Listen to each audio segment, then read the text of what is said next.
Hello everybody, welcome to today's webinar. We're going to be looking at SEND for secondary schools. Now it's been a while since I've been in a secondary school.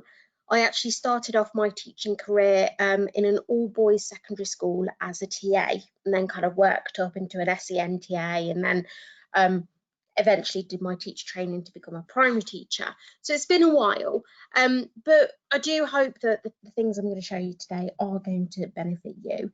There's obviously more things than just what I'm going to show you that will help, but essentially what I'm going to go through is the labels, editing the labels in terms of sort of the year groups. Building individualised cities for students, obviously that's something that you can do whether you're doing individuals or for grouping, like little bubbles of students.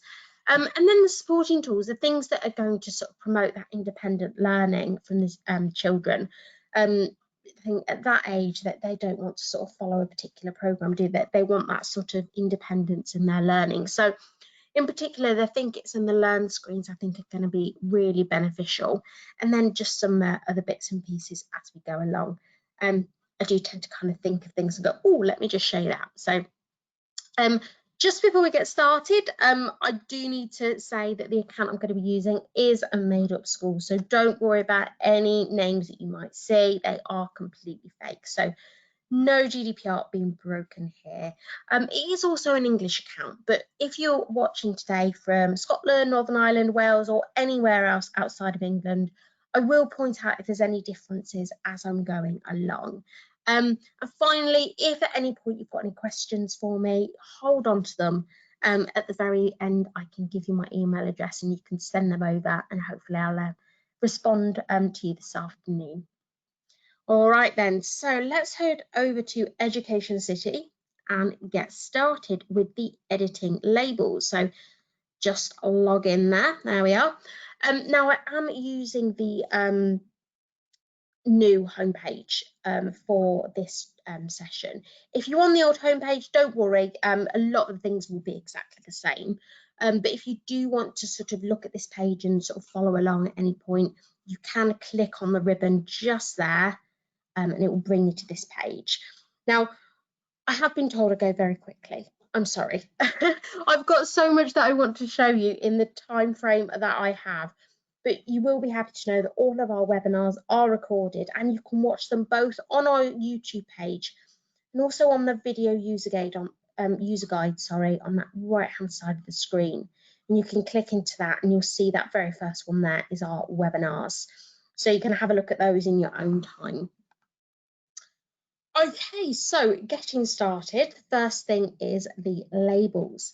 Now, this is something that your Education City admin has to do. So it's only available on their account. And if we head to the top right-hand corner over here, you'll see there's a little cog. We click onto that, there's the preferences section, and that's the area we're going into. There we go, just open that one up. Now, you have got your sort of user data just there. And your content provider, we want that middle button just there in terms of the platform.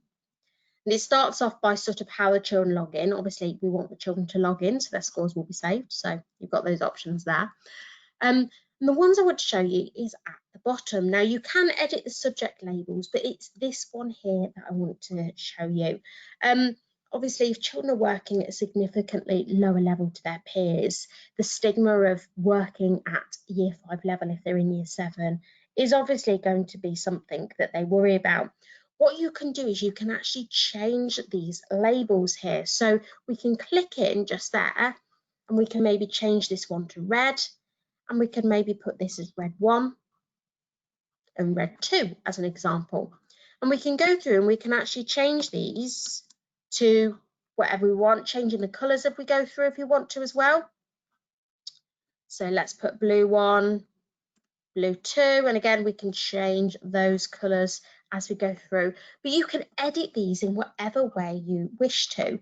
So if you want to put colours, animals, football players, cricketers were a big thing when I was at the all boys school. Yeah, but you can change these to whatever you want them to say. And the great thing is that if I just make sure that I save these at the bottom here, let's save those there. The great thing is that it will still appear in this format for you. So when you're planning, you will still see it as it appears like this. You'll still be able to know which area of Education City you're actually using. Now, obviously, when admin changed this, it does apply to the whole school. But what I'll do is, if I just make sure I save. If I head over to the subjects area now, there it is just there. I can show you what this looks like. And there it is. So you can see it's still in that same format in terms of Key Stage 1, Key Stage, Lower Key Stage 2, Upper Key Stage 2. Obviously, for example, if you're in Scotland, this may say early, first, second. You can change those as well, but it will still appear in that same format in terms of the earliest year groups at the top and the oldest at the bottom.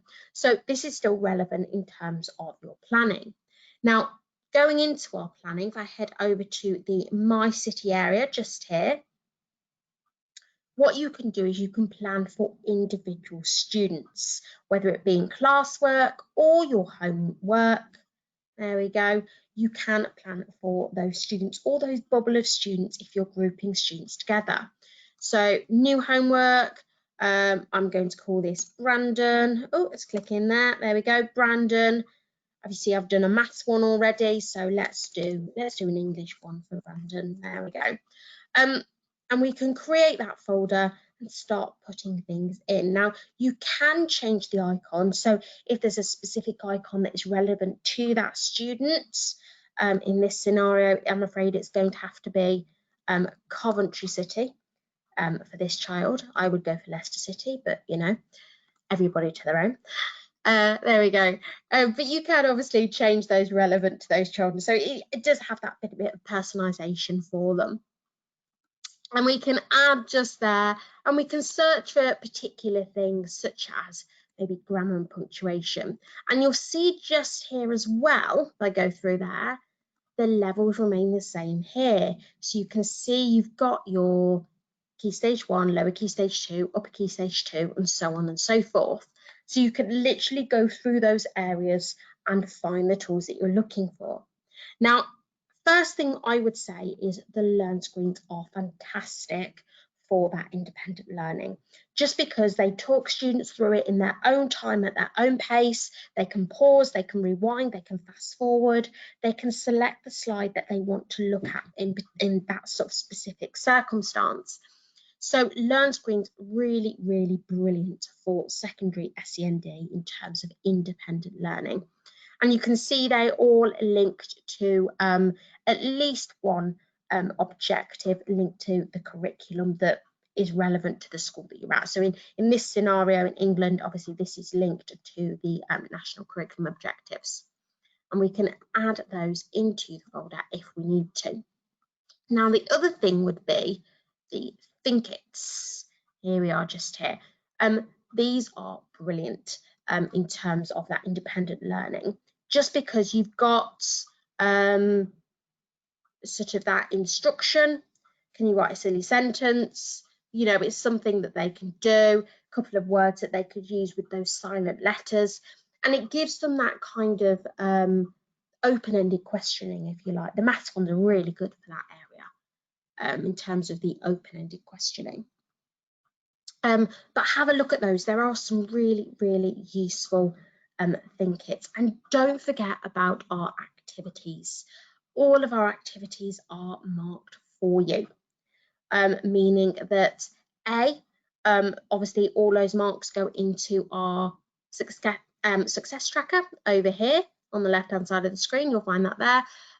But also the great thing is if I pop a couple of those in, there we go, pop a couple of those in like that. Don't forget that as well as them being marked for you, in the preferences section, you'll find the again button. Students can keep having a go, so they can apply what they've learned and keep having a go at that activity to achieve their better score. So make sure in the preferences section that you've got again turned on. Don't forget there, you've also got your countdown timer. You can turn those off on the activities as well, so you can leave that sort of open-endedness if you need to. And if you're popping loads of things into a folder, you can leave it open so that they can keep sort of bobbing in and out of those activities and those learn screens, going back, going forwards if they need to. You can lock in an order as well.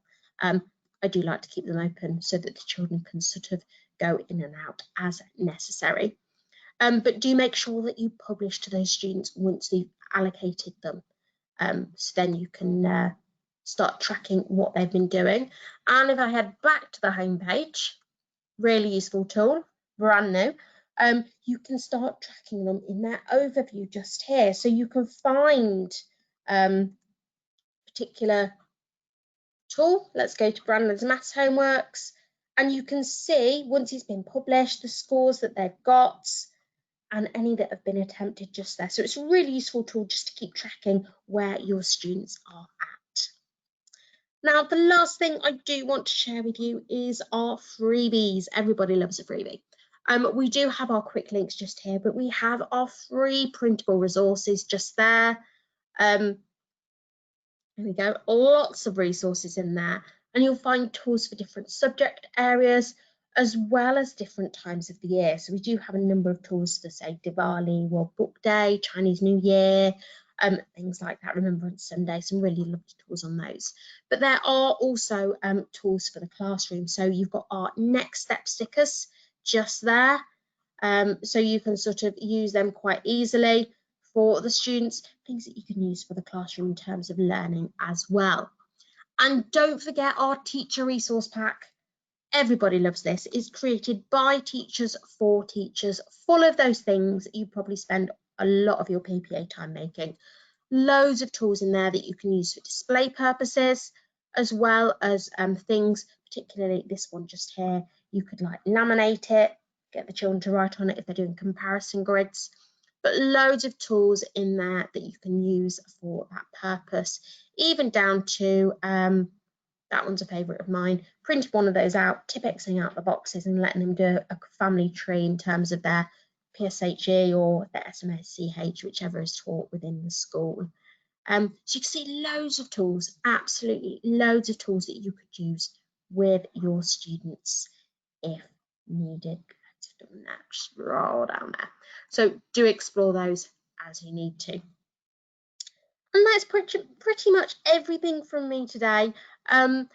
Please do explore Education City. There's so much in there. And if you want to watch this webinar along with any others, remember they are recorded so you can keep watching them. This particular webinar was created based upon some feedback that we got. So if there's a webinar that you want to see based upon a specific area, subject or group of students, let us know.